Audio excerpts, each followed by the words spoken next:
जी, नमस्कार, स्वागत है आप सभी का टेक्स्ट बुक सुपर कोचिंग पर। मैं हूँ हिमांशु गुप्ता।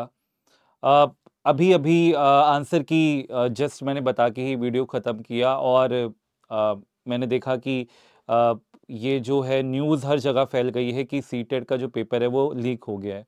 और जब मैंने देखा और रिसर्च किया तो पता लगा कि हाँ, ये जो पेपर है आपका लीक हो गया। अब इसमें ना एक सवाल उठता है कि उस विद्यार्थी की क्या गलती है कि जो इतना दूर से ट्रैवल करके आया है एग्जामिनेशन रूम के अंदर, किस प्रेशर के अंदर उसने अपना जो पूरा 100% दिया होगा। कई बच्चों के हो सकता है पेपर अच्छा ना गया हो, लेकिन कई सारे ऐसे कैंडिडेट थे जिन्होंने दिन रात मेहनत की है। अब सीटेट जैसा जो परीक्षा है वो भी अगर यहाँ पर लीक होने लगेगी तो कुछ भी नहीं रह जाता, बिकॉज़ ये एक पात्रता परीक्षा है।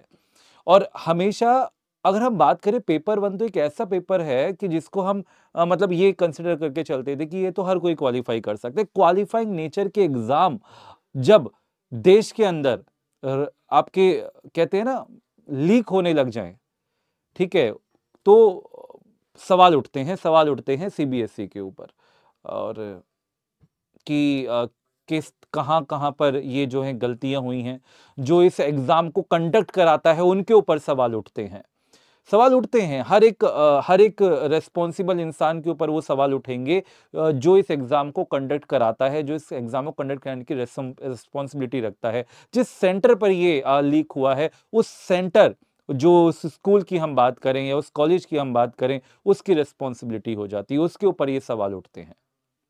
हमारे देश के अंदर बहुत सारे एग्ज़ाम्स हैं जो अभी तक जिनका लीक हुए हैं। एसएससी के जो बड़े-बड़े एग्ज़ाम हैं वो भी लीक हुए हैं, सीजीएल के एग्ज़ाम लीक हुए हैं, सीएचएसएल के लीक हुए हैं। तो टीचिंग लेवल पे सीटेट का जो पेपर है लीक होना एक बहुत ही शर्मनाक है। ये जो घटना है बहुत शर्मनाक है और इससे मुझे पता है हर एक शिक्षक आहत होगा, हर एक विद्यार्थी आहत होगा जिसने दिन-रात मेहनत की है। देखिए जो मेहनत करता है ना और जब उसको पता लगता है कि वो आता है घर लौट रहा होता है, ट्रैफिक में होते हुए पूरा उसने अपने जो है वहाँ पर टाइम दिया होता है एग्जामिनेशन सेंटर के बाहर जब वो एडमिट कार्ड लिए अपने रोल नंबर देखता है, उस रूम का वेट करता है, एंट्री लेता है, कई घंटे पहले एग्जामिनेशन सेंटर पे पहुंच जाता है, फिर एग्जाम देकर फिर उसको अपने घर जाना होता है और तब जाके उसको पता लगता है पेपर लीक हो गया है। तो सोचिए उसके दिल पर क्या गुजरेगी। मैं ये वीडियो सिर्फ इसलिए बनाना चाहता हूं कि आप इस आवाज को जितना ज्यादा उठा सकते हो उठाइए और ये सवाल करिए उस कंडक्टिंग बॉडी से, जिसने सीटेट कंडक्ट कराया, कि प्लीज क्या क्या कमी रह गई थी, क्या कमी रह गई थी और ये क्यों हो रहा है कि एक सीटेट जैसा एग्जाम जो एक पात्रता परीक्षा है वो भी अब लीक होने लगी है। सीबीएसई की वेबसाइट जो आपके पीछे मेरे सामने खुली हुई है, सीटेट का जो वेबसाइट है, इस वेबसाइट के ऊपर अभी तक कोई अपडेट नहीं आया है। ठीक है, हालांकि पेपर जो है बहुत पहले लीक हो गया था। ठीक है, अभी तक कोई अपडेट नहीं आया है। एक्सपेक्ट करते हैं सुबह तक ये अपडेट आ जाए कि एग्जाम ये कैंसिल कर रहे हैं, क्या कर रहे हैं। ऑब्वियस सी बात है, अगर लीक हुआ है तो कैंसिल होना ही चाहिए, क्योंकि ये फिर उन छात्रों के साथ बेईमानी होगी जो मेहनत करते हैं। लेकिन कैंसिल भी होता है तब भी उन्हीं छात्रों के साथ बेईमानी होगी जो मेहनत नहीं करते, उनका कुछ नहीं जाता। उनका ये काम है, वो पैसे देंगे, पेपर खरीदेंगे बस, और सिलेक्शन लेंगे, बस उनका यही काम है। दिक्कत और परेशानी और जो जो दिल दुखता है, जो आत्मा दुखती है, वो सिर्फ उस बच्चे की दुखती है जो मेहनत करता है। ठीक है, जो मेहनत करता है।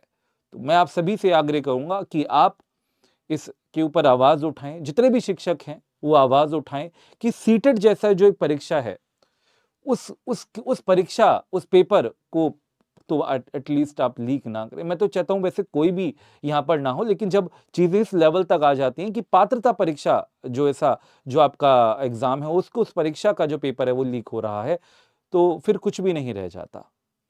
ठीक है, आप शिक्षक बनाने के लिए ये एग्जाम कंडक्ट कराते हैं, उसको लीक अगर वो होने लग जाएगा तो फिर उसका कौन वैलिडेशन देगा, कौन कौन ये बताएगा कि कहाँ पर गलतियां रह गई हैं, क्या है। पूरी जांच होगी, सारी जांच होगी इसके ऊपर। मुझे ये बात पता है, आगे से ये भी होगा कि ये ना हो। ठीक है, लेकिन अगर ये हुआ है तो क्यों हुआ है, उस उन सभी के ऊपर मैं तो कहता हूँ केस होना चाहिए, ठीक है, उनको सज़ा मिलनी चाहिए, क्योंकि उन बच्चों का बहुत दिल दुखा है, बहुत आहत हुए हैं, मैं बहुत आहत हुआ हूँ, ठीक है। संडे वाले दिन कोई अपने पिता के साथ, कोई अपनी माता के साथ, ठीक है, कोई अकेला ट्रैवल करके गया होगा और फिर उसके बाद जब ये चीज़ें घटनाएँ आती हैं, तो दिल आहत होता है, दुखता है, ठीक है। चलिए, तो आप खैर जो भी अभी इन्फॉर्मेशन मिलेगी सीबीएसई की वेबसाइट पर, वो आपके सामने ज़रूर लेकर आएँगे। तब तक आप लोग मेहनत करते रहिए, ठीक है, और परेशान मत होइएगा, ठीक है। मुझे पता है ये जो समय है, उन बच्चों के लिए जिन्होंने मेहनत की होगी, उनके लिए बहुत भारी समय होता है ये, ठीक है। जैसे कोई अपडेट आता है, देखते हैं क्या अपडेट आता है, कब एग्ज़ाम होता है, वो सारी चीज़ें आप तक पहुँचाएँगे सटीक जानकारी के साथ, ठीक है। तब तक के लिए जय हिंद, जय भारत, नमस्कार।